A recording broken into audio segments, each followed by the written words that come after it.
और चलिए बड़ी खबर आपको बता दें, जहां आज से यूपी बोर्ड की परीक्षाएं शुरू हो रही है। 2 शिफ्ट में एग्जाम होने वाले 8033 केंद्र बनाए गए हैं, जिन पर 53 लाख छात्र एग्जाम देते हुए नजर आएंगे। मॉनिटरिंग के साथ भी सुरक्षा के कड़े इंतजाम किए गए हैं। सुबह 8:30 बजे से लेकर 11:45 तक पहली शिफ्ट होने वाली है, फिर दोपहर 2 बजे से लेकर शाम के 5:15 बजे तक दूसरा शिफ्ट होने वाला है। तो बड़ी खबर आपको बता दें, आज से यूपी बोर्ड की भी परीक्षाएं शुरू हो रही है। 8033 केंद्रों पर करीब 53 लाख बच्चे परीक्षा देते हुए नजर आएंगे। मॉनिटरिंग के साथ सुरक्षा के कड़े इंतजाम किए गए हैं। पहली शिफ्ट की परीक्षा सुबह 8:30 बजे से 11:45 तक होगी, तो वहीं दूसरी शिफ्ट की परीक्षाएं दोपहर 2 बजे से लेकर शाम के 5:15 बजे तक होने वाली है। तो परीक्षा की ऑनलाइन मॉनिटरिंग की जा रही है। चूंकि आज से परीक्षा का दिन शुरू हो रहा है, हर परीक्षा कक्ष में 2-2 सीसीटीवी कैमरे लगाए गए हैं, जिनके जरिए निगरानी रखी जा रही है। वॉइस रिकॉर्डर युक्त सीसीटीवी से निगरानी रखी जाएगी और हर एक गतिविधि पर नजर रखी जाएगी। वेब कास्टिंग से पूरी परीक्षा अवधि की लाइव मॉनिटरिंग भी होगी, ताकि कोई परेशानी ना हो भविष्य में। लखनऊ शिविर कार्यालय में राज्य स्तरीय कंट्रोल रूम बनाया गया है और वहीं से पूरे जिले भर की मॉनिटरिंग होगी। राज्य स्तरीय कंट्रोल रूम से निगरानी की जाएगी और हर एक केंद्र पर एसटीएफ और एलआईयू की टीम सक्रिय है। संवेदनशील जिलों में भी ये व्यवस्था है। अति संवेदनशील परीक्षा केंद्रों के दिन में 2 बार निरीक्षण होने वाले हैं। परीक्षा केंद्रों पर स्ट्रांग रूम की 24/7 सीसीटीवी से निगरानी होने वाली है। तो हर एक परीक्षा केंद्र के स्ट्रांग रूम की ऑनलाइन निगरानी होने वाली है। प्रश्न पत्र वितरण कक्ष की ऑनलाइन निगरानी की जाएगी, यानी सुरक्षा के पुख्ता इंतजाम किए गए हैं। उत्तर पुस्तिका सीलिंग पैकिंग कक्ष की भी ऑनलाइन निगरानी होगी।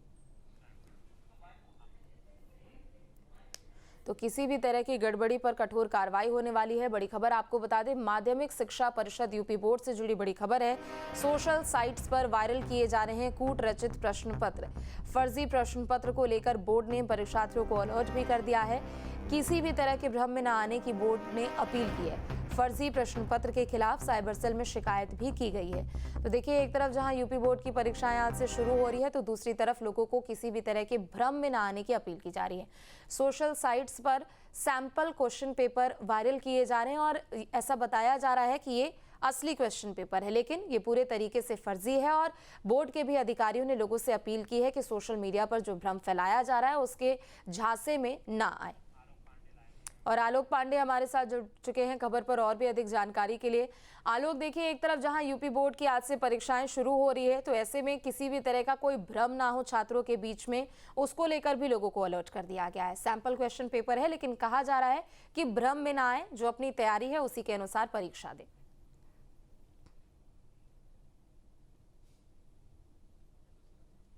बिल्कुल, देखिए, आज से बोर्ड की परीक्षाएं शुरू हो रही है, तो सबसे पहले तो बच्चों के लिए यही है कि वो बिल्कुल धैर्य से अपने सेंटर्स पे समय पे पहुंच जाएं। और इस वक्त मैं जहां पे खड़ा हूं, ये पूरे उत्तर प्रदेश की जो बोर्ड परीक्षा हो रही है, लगभग 53 लाख बच्चे इसमें शामिल हो रहे हैं, उसका ये कंट्रोल रूम है। जरूर मैं थोड़ा आपको यहाँ तस्वीरें दिखाऊंगा। सबसे पहले देखिए, राज्य स्तरीय कंट्रोल रूम लिखा हुआ है और ये पूरा का पूरा कंट्रोल रूम बनाया ही इसीलिए गया है कि सोशल मीडिया पे किसी भी तरीके की अगर यहाँ किसी तरीके का क्वेश्चन पेपर अगर आ रहा है तो भ्रम ना फैले, उसको टैकल करने के लिए।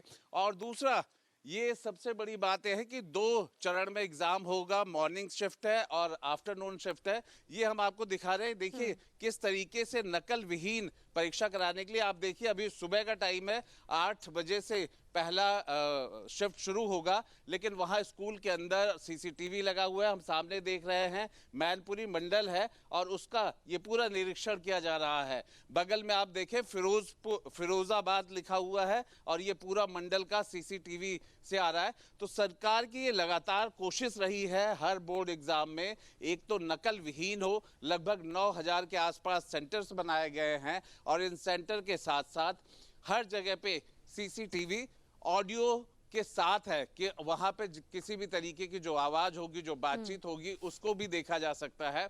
और साथ में जो नकल करता वो पाया जाएगा या जो नकल करवाता मिलेगा, उसे 7 साल से लेकर के 1 करोड़ तक की सजा है। 7 साल उसे जेल में जाना पड़ सकता है और आर्थिक दंड 1 करोड़ लग सकता है। यह अपने आप में बहुत बड़ी अगर कहा जाए कि नकल के विरोध को लेकर के या नकल को लेकर के सरकार की गंभीरता दिखाई पड़ती है। इतनी बड़ी सजा और इतना बड़ा अर्थदंड और कहीं किसी जगह पे नहीं है। दूसरी बात अगर हम करते हैं तो एजेंसियों को सतर्क किया गया है, एसटीएफ हो या फिर जो पुलिस होती है, उनका जो क्राइम ब्रांच होता है, कि किसी तरह से सोशल मीडिया पे अगर कोई क्वेश्चन पेपर लीक बताया जा रहा है या भ्रम फैलाया जा रहा है, क्योंकि एग्जाम का ऐसा समय होता है, तनाव होता है, चाहे बच्चे हों, और इतनी बड़ी संख्या में बच्चे बैठते हैं और पूरे उत्तर प्रदेश में यूपी बोर्ड का एग्जाम है, कहीं किसी तरीके की मुश्किल तकलीफें ना हो, किसी तरीके से भ्रम ना फैलाया जा सके। व्हाट्सएप नंबर जारी किया गया है, मेल आईडी जारी की गई है कि कहीं कोई डाउट हो तो सीधा बोर्ड से, कंट्रोल रूम से संपर्क करें, भ्रम में ना आए। और इस कोशिश सरकार की यही है कि आज से शुरू होने वाले इस बोर्ड एग्जाम को लेकर के बच्चे आराम से वहां सेंटर में पहुंचे। व्यवस्थाएं वहां ठीक है, टेबल पे सबके नाम नंबर, रोल नंबर लगे हुए हैं, आराम से बैठ करके एग्जाम दे। लेकिन उनके लिए बहुत चेतावनी भी है कि कोई नकल कराएगा या नकल करता पकड़ा जाएगा तो फिर 7 साल की जेल भी हो सकती है, 1 करोड़ का उसे फाइन भी लग सकता है। जी बिल्कुल कड़े इंतजाम किए गए हैं और अमूमन 3 घंटे की परीक्षा होती है, लेकिन चेकिंग को लेकर और रिपोर्टिंग टाइम को भी लेकर यहाँ पर व्यवस्था की गई है। आलोक, ये भी बताइएगा कि चूंकि देखिए वीकडे का टाइम है और जाहिर सी बात है कि जाम जैसी स्थिति भी देखने को मिलती है, तो ऐसे में ट्रांसपोर्टेशन को लेकर, ट्रैफिक एडवाइजरी को लेकर क्या कुछ यहाँ पर कदम उठाए गए हैं?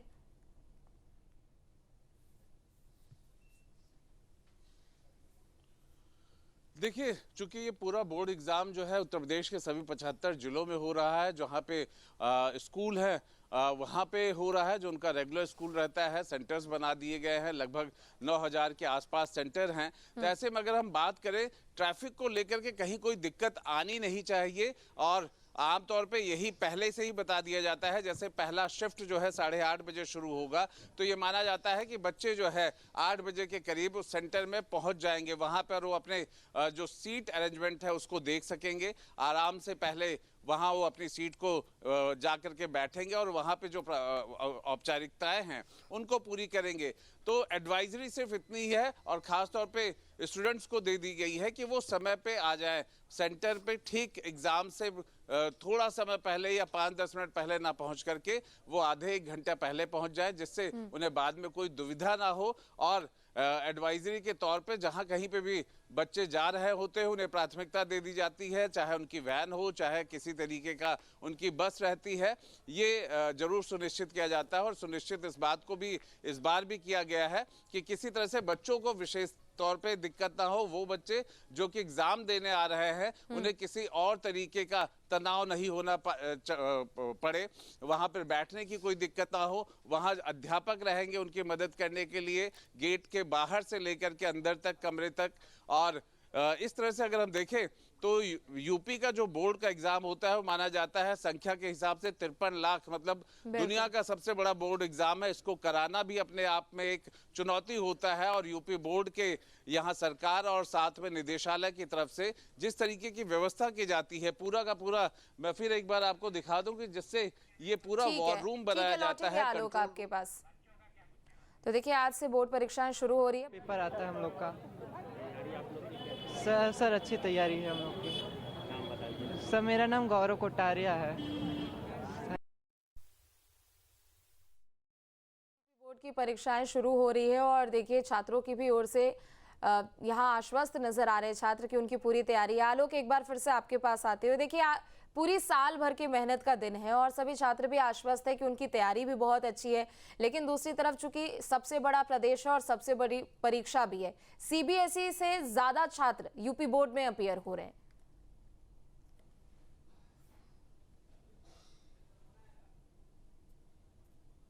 बिल्कुल, उत्तर प्रदेश बोर्ड का यही कहा जाता है कि सबसे बड़े न सिर्फ बोर्ड एग्जाम होता है बल्कि सबसे बड़ी व्यवस्थाएं देखी जाती हैं। और खासतौर पे 2017 के बाद एक बहुत बड़ा बदलाव, और लगातार सरकार इस बात की कोशिश करती रहे कैसे नकल विहीन परीक्षा हो। किसी भी तरीके से ऐसे जगहों को चिन्हित करना, ऐसे जिलों को चिन्हित करना, लगभग 18 ऐसे जिले हैं जहां पे चिन्हित किया गया है कि वो अति संवेदनशील जिलों में रखा गया है, वहां पे अलग तरीके की व्यवस्था होगी। लगभग 20 जो है मोस्ट सेंसिटिव सेंटर्स घोषित किए गए हैं। वहां जैमर लगेगा, मतलब मोबाइल आसपास, मोबाइल से बात करना या मोबाइल को चला पाना भी मुश्किल होगा।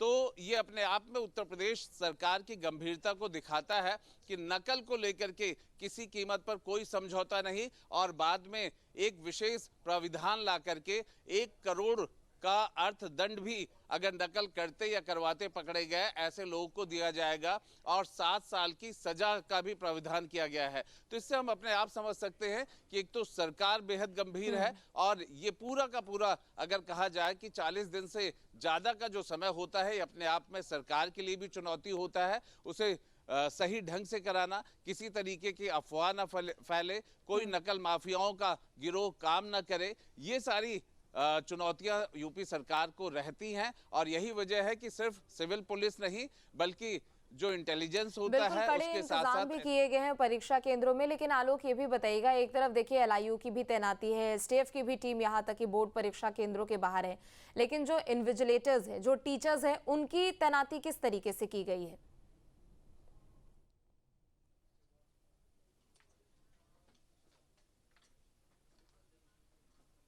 बिल्कुल, देखिए आमतौर पर जब सेंटर जहां होता है वहां के टीचर उस जगह पे इन्विजिलेटर नहीं होते हैं, सुपरवाइज नहीं करते हैं।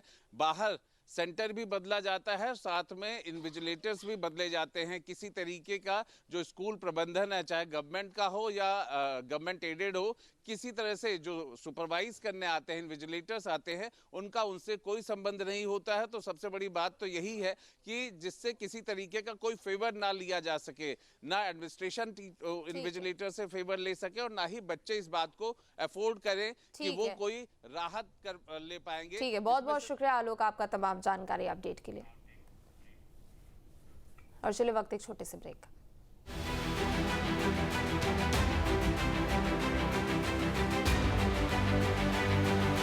आपके मोबाइल पर तुरंत आएगी ब्रेकिंग न्यूज। स्क्रीन पर सबसे पहले दिखेगी बड़ी खबर, देश दुनिया की हर खबर एक जगह। अब आपके मोबाइल पर तुरंत फटाफट इंस्टॉल कीजिए न्यूज नेशन ऐप और रखिए खुद को अपडेट।